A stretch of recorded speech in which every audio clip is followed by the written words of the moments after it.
Hey everyone, it's Tim. Welcome back to my channel. I just wanted to give you sort of a quick little intro into 3 different models that I'm going to be doing. I was really excited. About a month ago maybe, Ginny D put up a bunch of minis that she had made, and I ended up choosing 3 of them: Nymwen, Wisteria, and Elwyn. Those are classic cleric, wizard, and medic, respectively. And I really like the models, especially the Nymwen one. So I went ahead and ordered them. They're resin cast. They look really good. A lot of good detail. And I'm going to kind of give you a brief overview of how I decided to paint mine, and then we can do some fun basing. And yeah, if you're interested, stay along with the video, and let's see how it comes out. So to begin, the packaging and the models and everything is amazing. Check out Wisteria, Elwyn, and Nymwen here. They came nice and protected with some padding going around them. And then here is Nymwen. The model looks great. I love how she's up on the pile of skulls, looking like she's looking to the heavens, you know, casting some spell, thinking about what she's going to do next. Really fun mini, and looking forward to painting it. So as we can see here, I need 2 things: better moisturizer for my hands with this cold winter air, and camera skills.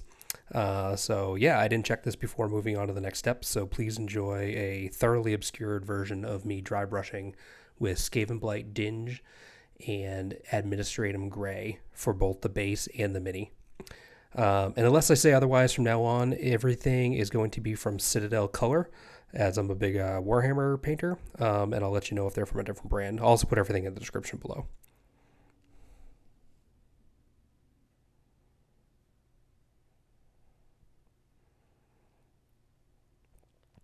Now, to get the skulls looking good, I gave them a nice gray dry brush, and then I moved on to Ushabti Bone.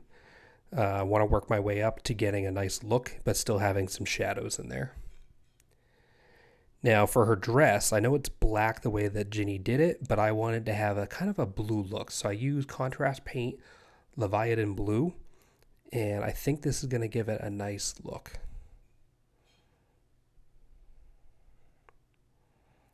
Really wanted to kind of have some nice kind of highlights in there and some good shadows.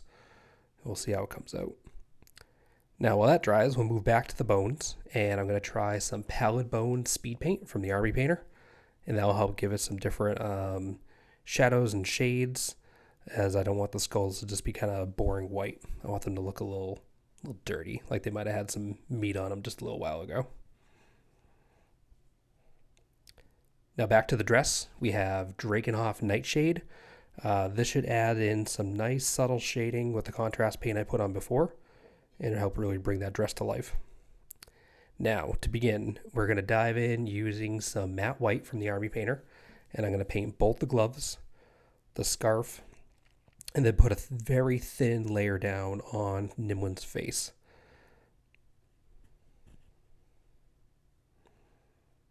And you obviously can't forget the ears.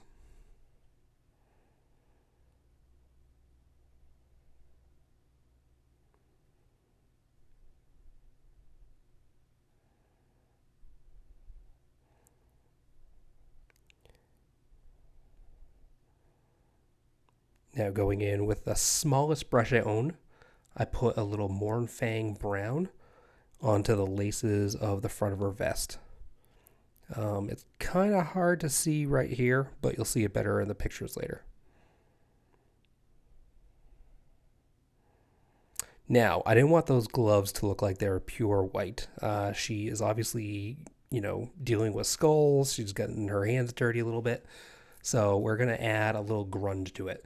So I'm going to lay down some Apothecary White Contrast paint and a little Nuln Oil to try to make it look like she's been, you know, digging through the dirt, you know, cruising through some crypt looking for some, you know, bodies to play around with for her dark magic. And I'm hoping this kind of gives a nice look to it.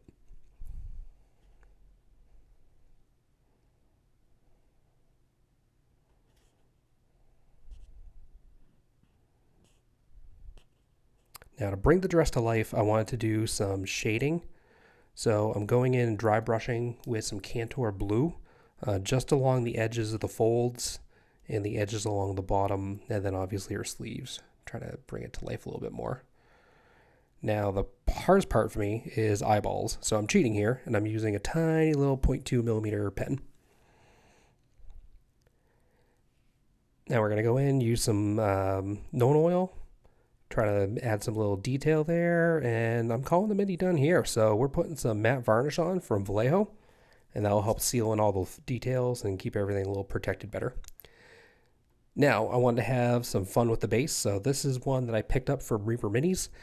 Before I had put down some Drybrushing and gray, but we're going to go in with some oak brown from the Army Painter.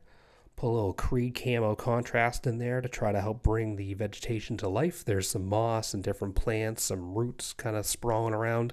So hopefully this will add a little fun to it.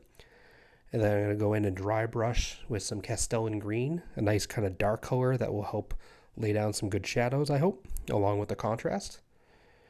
And then on top of that, I'm going to very gently go in with some dry paint, Nurgling Green, try to help make it pop a little bit and brighten it up. I think this will really kind of make it come to life.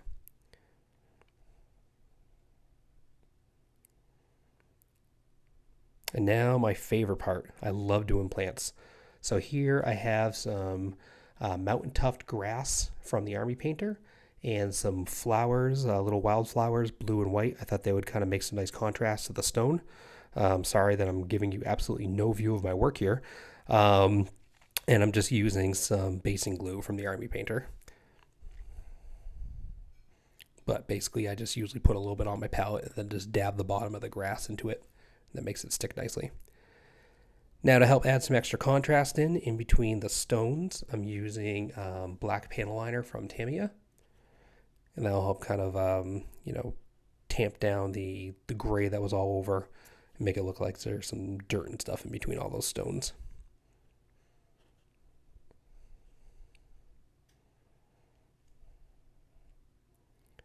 Now, I wanted to magnetize the mini and the base to each other so that I could use the mini in a game, but then have the base with it as kind of like a little diorama.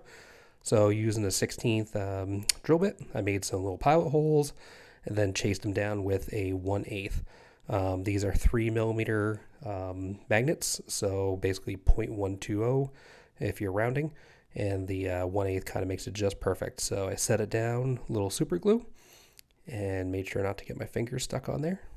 And I put a magnet in both the base and the bottom of the mini. Now when you do this, you want to make sure that you have the polarities correct. So that was a lot of fun. I hope you enjoyed the kind of step-by-step process with the paint colors. Like I said, I'm not here to teach you how to paint. There are far better people that can show you how to do that, but I hope you at least enjoyed kind of my step-by-step paint selections, what I did for the basing. I was really happy with how this ended up, so I can play with her on a board, or I can have her be part of the diorama. So let's take some closer up video, and hope you enjoy. So overall, yeah, I'm very happy. Check out the shading and the highlighting. I think on the dress came out really good. If I was gonna do anything better, it'd probably be doing some more careful highlights on the face. But I suck at painting faces. I typically do mech suits and space marines with helmets on. I really don't like doing actual faces. So sorry, Ginny, that I didn't do Nymwen justice. But yeah, I mean, I'd probably go in and maybe try to put some highlights on her cheekbones and her nose and the top of the ears, try to bring it to life. But the base, I'm very happy with the base. I think that came out great. Obviously, people at Reaper Minis did the hardest part. The model is really good. It's just off the shelf. But I tried to make it look like it was some, maybe remnants from a castle with just some, like typical kind of granite stone, but bring it to life a little bit. So hopefully this met my expectations. And then put them all together, and I think it looks really slick. It looks like Nymwen snuck out, and she's trying to do some, dark magic when nobody's looking. Trying to master her necromancy skills, and she's got a little pile of skulls there on the flagstones, and trying to do her craft. So hope you enjoyed this. I had a ton of fun painting, and I look forward to doing Wisteria and Elwyn next. And if you haven't picked any of these up, I definitely recommend you go check them out, and check out the rest of Ginny D's shop as well for all sorts of fun D&D shenanigans. So yeah, all right, thanks, bye.